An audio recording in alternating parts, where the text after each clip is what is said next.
Gracias a los funcionarios del distrito por atender el llamado en la proposición 039 y a los dos ciudadanos que hoy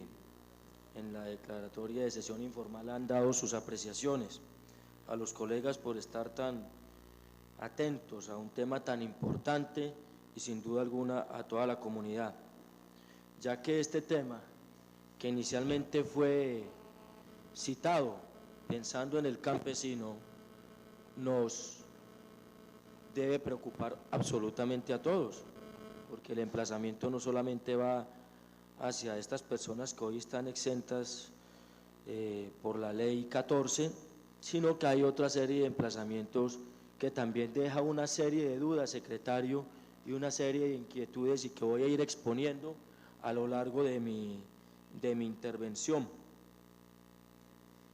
En un país con vocación agrícola y una ciudad con escasos y pocos terrenos, carente de tecnificar, de vías y de subsidios,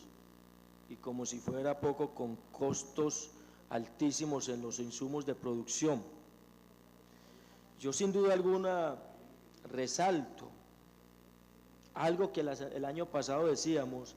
es que no hay cultura de pago, hay es cultura de no cobro, pero esa cultura de cobro hay que hacerla de manera organizada, planificada y en base al conocimiento, estudio y medir consecuencias de las normas, las leyes, los decretos y los acuerdos que nos rigen. Si bien es cierto, secretario, que usted menciona la ley 14 del 83, en varios de sus artículos me dio la impresión que se le olvidó leer el artículo 39, pero básicamente en los literales A y E, pero yo sí se los voy a recordar. El artículo 39, en su literal A dice: no obstante, el artículo 39, no obstante lo dispuesto en el artículo anterior, continuarán vigentes: 1. Las obligaciones contraídas por el gobierno en virtud de tratados o convenios internacionales que hayan celebrados en el futuro y las contraídas por la nación, los departamentos o los municipios mediante contratos celebrados en desarrollo de la legislación anterior. Las prohibiciones consagradas en la ley 26 de 1904, además, subsisten para los departamentos y municipios las siguientes prohibiciones, y ahí sí voy. Literal A: la de imponer gravámenes de ninguna clase o denominación a la producción primaria, agrícola, ganadera y avícola, sin que se incluyan en esta prohibición las fábricas de productos alimenticios o toda industria donde haya un proceso de transformación, por elementales que sea, y que eso muy bien lo ha aclarado las dos personas que intervinieron. Pero el literal E dice: la de gravar la primera etapa de transformación realizada en predios rurales, cuando se trate de actividades de producción agropecuaria, con excepción de toda la industria donde haya una transformación, por elemental que ésta sea. Como se puede ver, se encuentra prohibido por el literal A y el literal E. Si bien es cierto que ha hecho mucho hincapié en el acuerdo 41, en el estatuto tributario, este también en su artículo 95 habla de las actividades no sujetas y dice: son actividades no sujetas al impuesto de industria y comercio en Cartagena, distrito turístico y capital, las determinadas por el artículo 39 que acabo de leer de la ley 14 de 1983 y las normas concordantes. Sobre las respuestas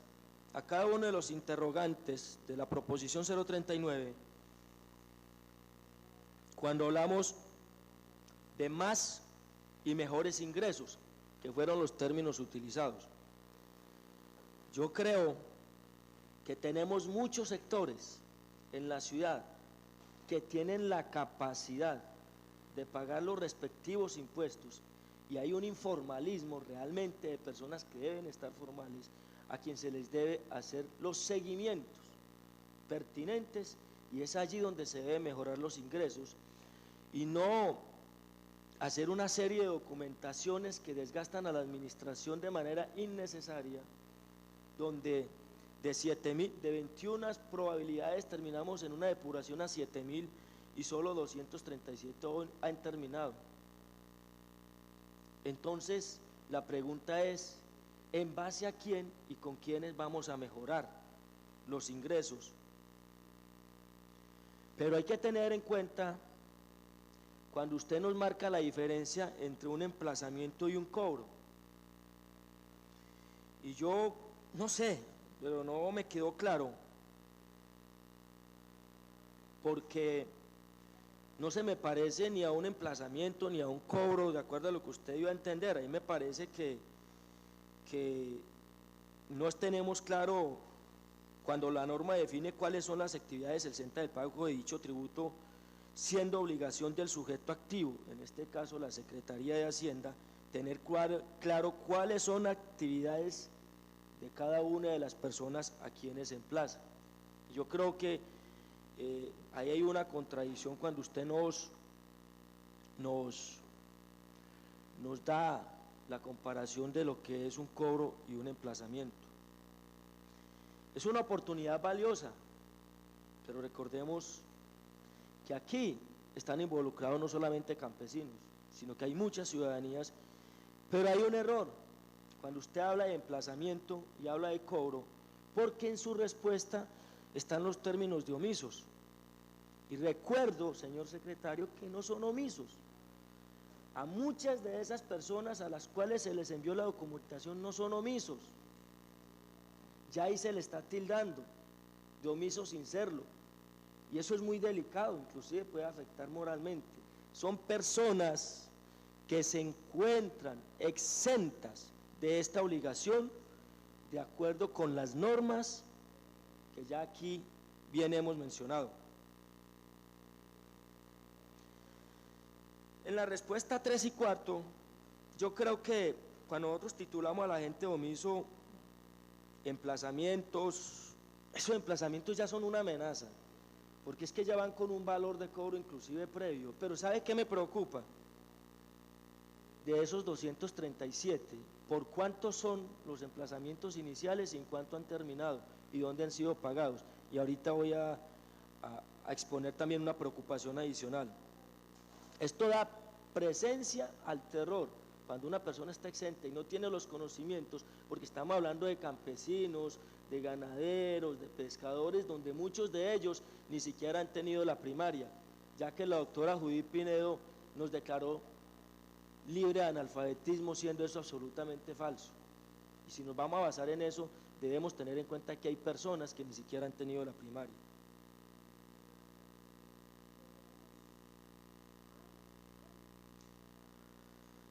Muchas personas fueron emplazadas sin que antes se procediera a requerirle o solicitarles información adicional que permitiera a esa dependencia aclarar si se trataba de un contribuyente o no. Y ahora no me diga que los emplazamientos son la solicitud de una información, porque si son la solicitud de una información no tiene por qué ir con un valor o con un cobro. Ahí considero que hay una contradicción.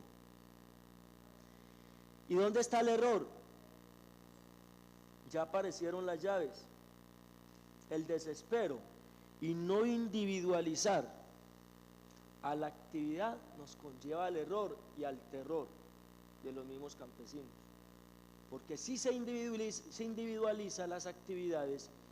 no se desgasta ni la administración ni estuviéramos en este debate acá. Esto es como quien dice, primero cobro y después solicito información. Y tenemos funcionarios que le dicen, primero pague y después reclame. Por tal motivo, no solamente tengo inquietudes con el caso de los campesinos, sino que me preocupa altamente y que desafortunadamente no dejan de ser comentarios de corredor, porque me lo dicen pero no me lo sustentan por temor de que muchos de estos pagos se han hecho por fuera de la norma, por fuera de la regla, por fuera de reglamentación, por fuera de los sitios, y se han convertido en transacciones que conllevan a actos de corrupción y que con toda seguridad no han ingresado a los a las arcas del distrito, pero no dejan de ser comentarios. Por tal motivo, y yo voy a pedir, presidente, y voy a hacer seguimiento de que sea así, señorita secretaria, para eso espero esté quedando el audio, de que la Contraloría haga la verificación de cada uno de los 7.000 emplazamientos y de los más de 6.763 que se encuentran sin pago, es decir, excepto los 237 que se han acercado a pagar, por cuánto y a dónde han ingresado. Y entonces si realmente existen 6.763, para no dejar a la duda, y no estoy diciendo que algunos de ustedes están cometiendo actos corruptos, pero sí que vaya empezando a quedar claro si hay funcionarios que están cumpliendo con la normatividad como debe ser, con el servicio, porque desafortunadamente no tenemos funcionarios que están preparados con vocación de servicio, sino con el lapicero a crear terror y a no atender a la gente, sobre todo gente que no tiene conocimiento de los procedimientos. Entonces se genera temor en algunas personas, como campesinos dedicados a la actividad del campo, quienes por desconocimiento y su baja instrucción ignoran en qué consiste el requerimiento y cuáles son sus procedimientos. Y para eso nos debemos haber preparado previamente. Sobre los procedimientos para una persona exenta, no deja de ser contrario a los principios establecidos en el Estatuto Tributario todo el movimiento que se genera al emplazar a personas exentas del pago, sumado a los gastos de papelería, desgaste, mensajería, que se incurre al emitirlos,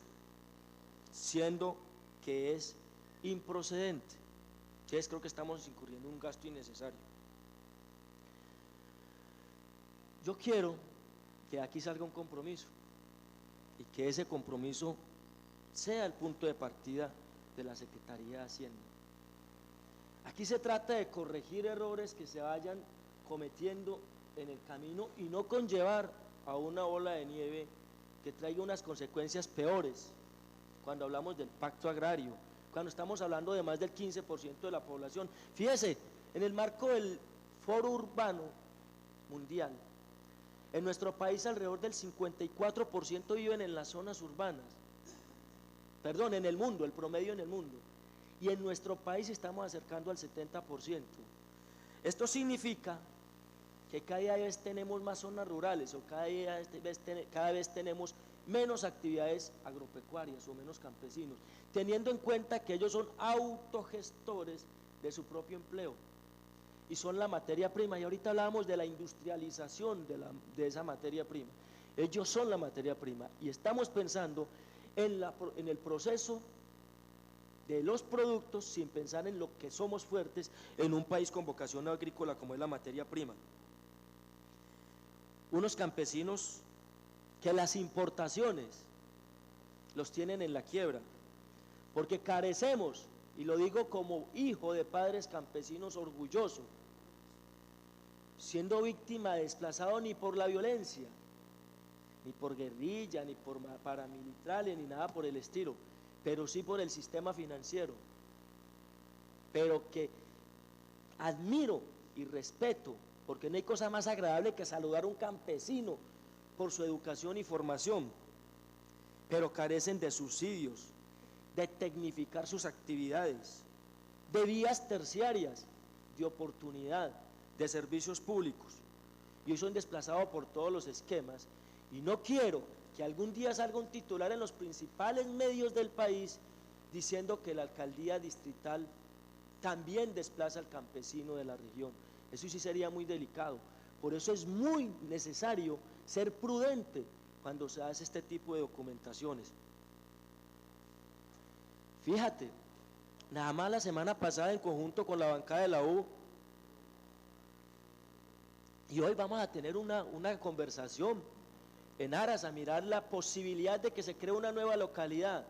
o dos nuevas localidades. Secretario, pensando básicamente en esa población, la zona corregimental y la zona insular, precisamente para fortalecer esa materia prima y esos autogestores de su propio empleo y esa gente humilde, campesina y trabajadora. Pero la administración pública no puede deshumanizarse a la hora de actuar